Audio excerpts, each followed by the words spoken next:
traders, selamat datang di Didimax Forex Insight, tempat di mana kita akan membahas peluang market di minggu ini dan juga kita akan kupas tuntas bagaimana dampak dari berita ekonomi di minggu ini. Lengkap juga dengan strategi apa aja yang bisa sobat trader di luar sana manfaatkan. Di sini Rahayu sebagai host, nggak sendirian. Rahayu bareng trader profesional dari Didimax yaitu Miss Mary. Gimana Miss, kabarnya sehat? Alhamdulillah baik. Alhamdulillah baik ya. Oke, langsung aja ke pertanyaannya ya Miss. Apakah data jobs opening bakal berdampak besar ke market, Miss? Oke, ini untuk dampak ya, dia bakal berdampak terutama karena forecastnya itu turun ke 7,49 dari 7,7 juta. Kalau rilisnya ini lebih rendah dari ekspektasi, ini akan memperkuat perdagangan bahwa pasar tenaga kerja Amerika Serikat ini mulai mendingin. Nah, buat trader, ini sinyal untuk tambahan juga ya bahwa the Fed itu bisa lebih fleksibel soal suku bunga.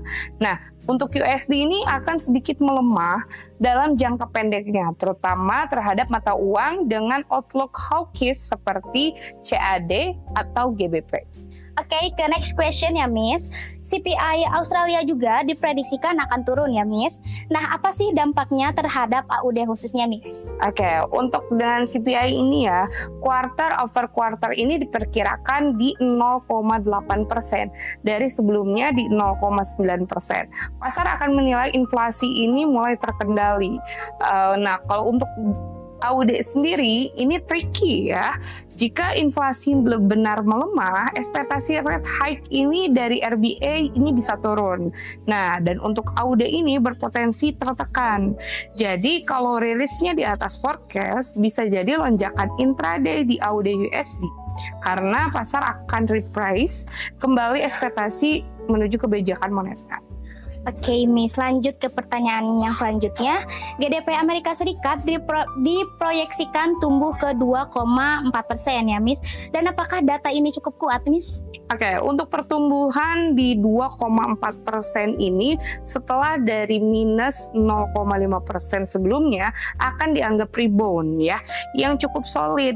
Nah, ini untuk bisa memperkuat narasi soft landing yang jadi skenario idealnya the Fed ini. Buat para trader, kalau misalkan data sesuai atau lebih tinggi, sentimen terhadap USD ini bisa menguat, terutama di tengah ketidakpastian geopolitik. Tapi hati-hati juga, karena angka ini sering direvisi, jadi reaksi pasar bisa terbatas kalau ada data lainnya yang mungkin tidak mendukung. Oke, ke next question ya Miss. ADP non-farm employment naik ke 82.000 ya Miss. Ini kira-kira worth it gak untuk diperhatikan nih Miss? Oke, untuk secara historis sih ADP itu bukan leading indikator ya, paling akurat untuk NFP. Tapi tetap relevan juga.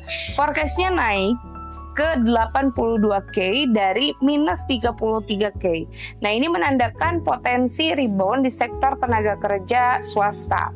Kalau realisasinya itu jauh dari ekspektasi, itu bisa dorong USD naik karena menambah tekanan inflasi dari sisi upah juga. Tapi kalau untuk miss jauh ke bawah, itu bisa jadi trigger koreksi juga cepat di indeks USD. Oke, di minggu ini juga bakalan ada FOMC ya Miss. Nah, apakah di minggu ini akan hawkish atau malah mulai dovish nih Miss? Oke, untuk suku bunga ini diperkirakan tetap ya di 4,5%. Jadi fokusnya bukan di rate-nya, tapi di wording dan juga nada convergence-nya. Kalau Powell ini tetap sounding hawkish, ini misal menekan bahwa inflasi ini belum sepenuhnya terkendali. USD bisa tetap ditopang. Tapi kalau mulai sounding data department atau memberi sinyal bahwa puncak suku bunga sudah tercapai, itu bisa jadi alasan pasar profit taking ya dari penguatan USD sebelumnya. Oke, next question ya Miss. Manufacturing PMI di Cina itu 49,7, cukup stagnan ya Miss. Dan apakah ada efeknya khususnya untuk pair di Asia Miss? Oke, ini sangat berefek juga ya. Karena angka di bawah 50 ini menunjukkan sektor manufaktur dalam kontraksi. Nah, ini juga bisa memperkuat kekhawatiran soal pelambatan ekonomi Cina. Dampaknya paling berasa itu di AUD dan juga NZD. Nah, Nah, yang punya ekspor tinggi ke Cina, ini trader bisa memperhatikan di AUD USD dan juga AUD JPY. Karena tekanan dari sisi risk sentiment ini bisa muncul kalau data Cina tetap buruk. Oke, next question ya, Miss. NFP kali ini itu di 108.000. Nah, apakah data ini cukup untuk mendorong USD untuk naik lagi, Miss? Oke, sebenarnya ini tidak cukup kuat ya secara headline. Apalagi karena sebelumnya itu di 147K. Nah, tapi pasar nggak cuma lihat angkanya, tapi juga konteksnya. Kalau employment rate ini tetap di 4,2% atau bahkan naik, ini bisa jadi menambah tekanan ke USD.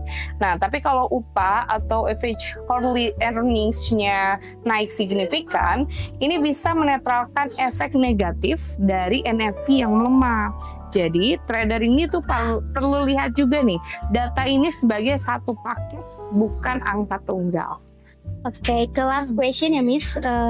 ISM Manufacturing PMI forecast-nya pun naik ke 4,5. Ke 49,5. Nah, apakah ini bullish untuk USD, Miss? Ya, itu belum tentu juga ya, karena angka 49,5 ini masih di bawah ekspansi 50. Nah, jadi tetap dianggap sebagai kontraksi.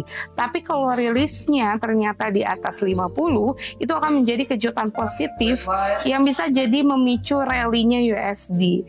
Nah, secara teknikalnya seperti itu. Tapi kalau tetap di bawah 50, dan juga mendekati, ini bisa jadi reaksi pasar mungkin secara netral.